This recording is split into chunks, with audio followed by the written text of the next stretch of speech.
All right. It is still Monday, November 11th, 2024, Veterans Day. And right now it's a little after 8 p.m. I'm leaving our facility. I'm going to go over to Susette's parents' house where she's at currently. I'm going to wait for her to get done so we can leave and I guess get some dinner if any place is even open right now. So yeah.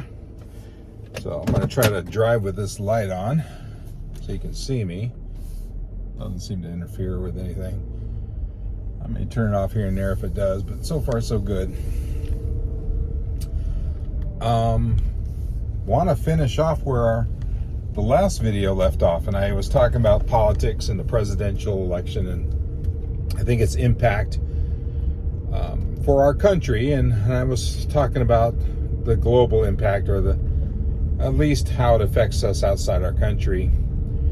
And I think I covered Israel and Gaza and Ukraine fairly well, and what it might mean for us with our responses or lack of responses to each. So I think I got that pretty much covered. Now, what about inside of our country? You know, what will the impacts be? I think for someone like myself, I mean, let's speak bluntly. A white American citizen born here. I'm in California. I make a good living. I really don't have any issues with, you know, the cost of living or food or gas or any of that stuff. I mean, sure, it's a little higher than it has been, or is definitely higher in some areas than it used to be. But I don't see my life, you know, taking a drastic change for the better if prices are lowered, because that was a big part of Trump's campaigning, getting prices lowered, making life more affordable. There's a whole laundry list of things, you know, mortgage rates, getting them down so people can buy a house again, and just a lot of different areas of life that just have become unaffordable. And I know it does affect a lot of people. And sure, if you're telling me you're going to get food lower so I can afford to feed my family again, you know, and not just scrape by and feed them, you know, noodles and tomato sauce all the time, I'm going to want to believe. I would want to believe you, because that's the message that Trump has always kind of given. It's been very much blaming the Democrats for all the problems, our policies and whatnot. So we'll see what happens with all that. I suspect that he won't be able to change the prices like I think people believe he will. I think that's just a matter of economics, and I mean, unless you can get bigger picture things more affordable and lower priced, like manufacturing and transportation, I don't see how else you're going to get these companies to lower their prices. You can't just go to, you know, say Ford and say, Ford, lower your prices on vehicles. The end.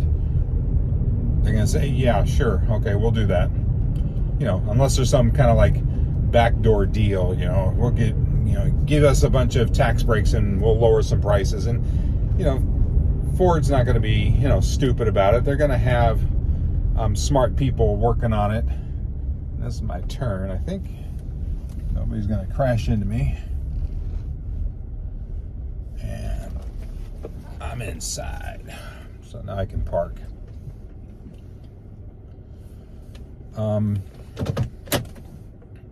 There. Where was I at?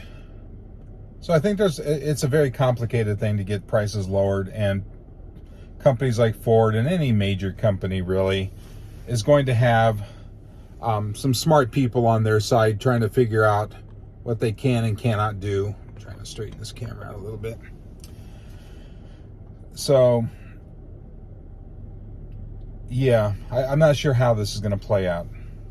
So if let's say it plays out with prices getting reduced, wonderful, that's great.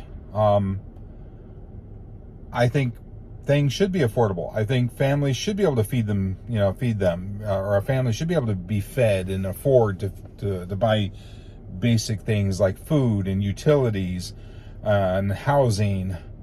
I mean, it's gone out of control. I don't know if Trump is going to fix that. I don't know if Biden would fix it. I don't know if Kamala Harris would have fixed that. I doubt they would, because I think the problem or the solution, let's try to think more positively. The solution is much deeper than just saying we're going to lower the prices. Anybody can say that. So in that sense, I don't expect my life to really change much with Trump becoming president.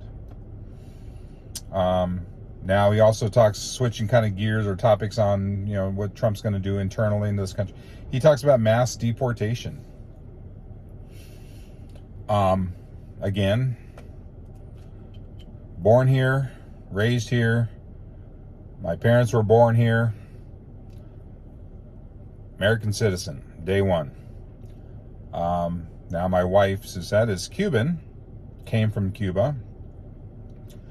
Came when she was about 10 years old back in 1980, when Jimmy Carter opened up our country to Cuban refugees. I guess they were seeking asylum. If you came seeking political asylum, you were granted that back then. And a lot of Cubans came over.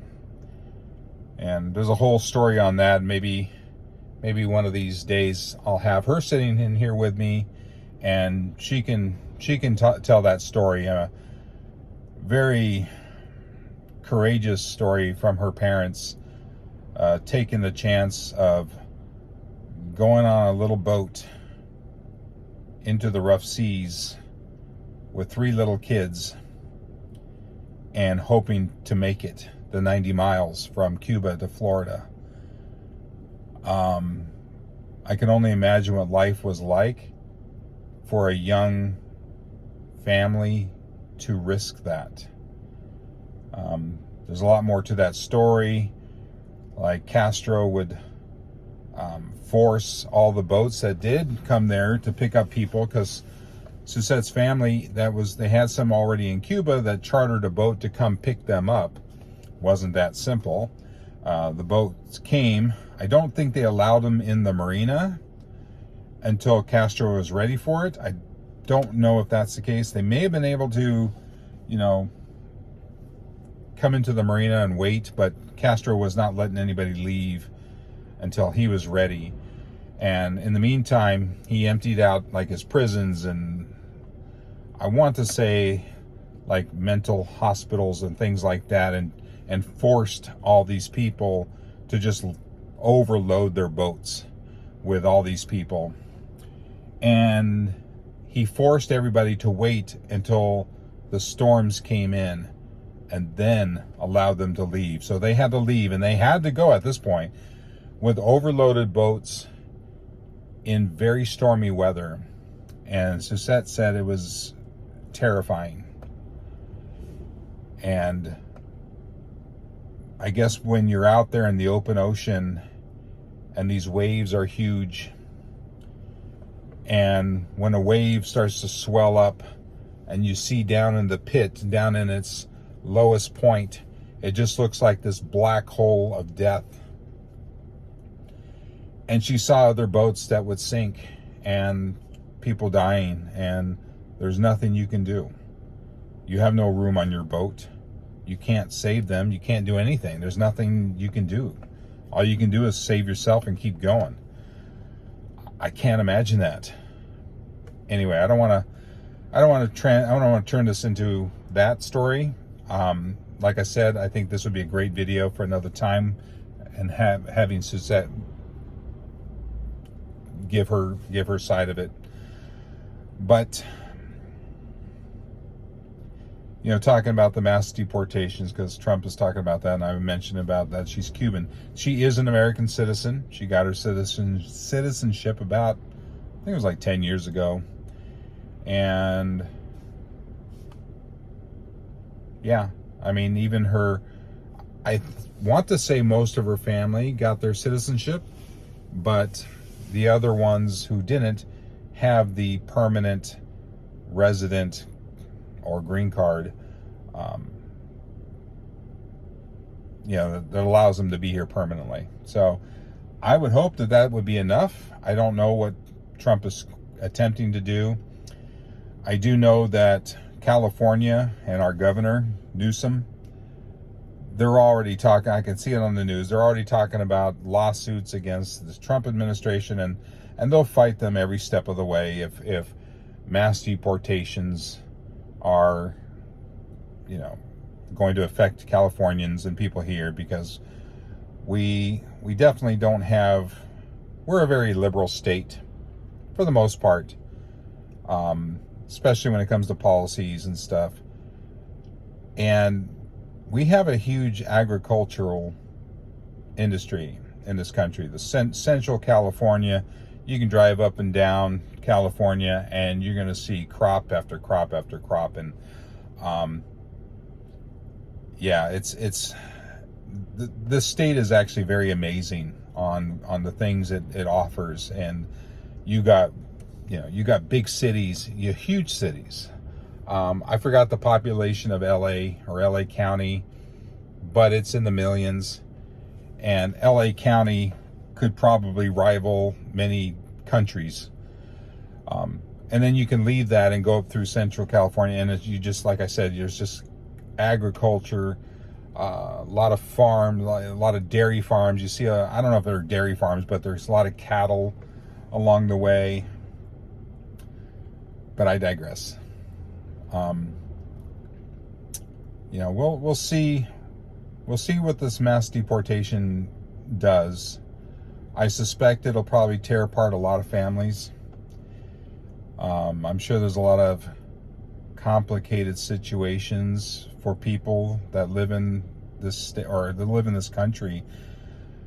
Maybe, the parents got here illegally, but the kids were born here, which makes them American citizens.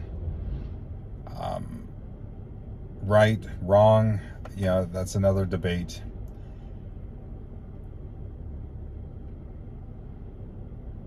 I don't know. I guess it's yet to be seen how this is going to play out. But I suspect that it's going to be ugly, because you can't make this not ugly. And I know the media would love to show the bad side of whatever Trump is doing. They're gonna eat that up. So if there's anything that looks bad, they're gonna play it up. How could it be good though, right? I mean, if you got mass deportation in the country, how can you make that look good? You can't. I mean, unless you're somebody who hates immigrants. And I know a lot of people would be like, but if you come here legally, then I love you, you're great, you're terrific. Tell that to somebody who's running away from cartels who overtaken their village and their town, and you had family members you found strung up in trees, and or you can't even feed your family, you can't do anything. It's like, tell it to people like that. I know if I was ever in that situation, and I got kids and stuff, I'm gonna do whatever it takes. Like, what am I gonna do? I'm gonna stay in this hellhole of a place and wait for death, or wait for it to come and hit my family, or something? Or am I gonna just like, I just got to go out there and go for it? Sorry about the rules. I would love to follow the rules, but I can't sit here for 10 years waiting for this visa thing to go through and for me to finally come in the right way. My situation is desperate. It's immediate. I got to do it now. So how do you fault people for that? It's like, you can't fault them for wanting that. And for some of them, desperate enough to follow through with it. that doesn't make it right. It's almost like, you know, if you're starving, you have no job, you have no food, you have nothing, but yet you go into a supermarket and you shoplift some food. You take it out, you eat it. Maybe you get enough, you feed your family that night. Is that wrong? Yes, of course, it's wrong. Do you blame them? I can't blame them. So what's the answer? I don't know what the answer is. And this is that, you know, a much bigger, much more complicated scale. So it will be ugly. And here comes my wife. So I think that's it. I mean, you get the idea. And that's what's going on right now. Bye.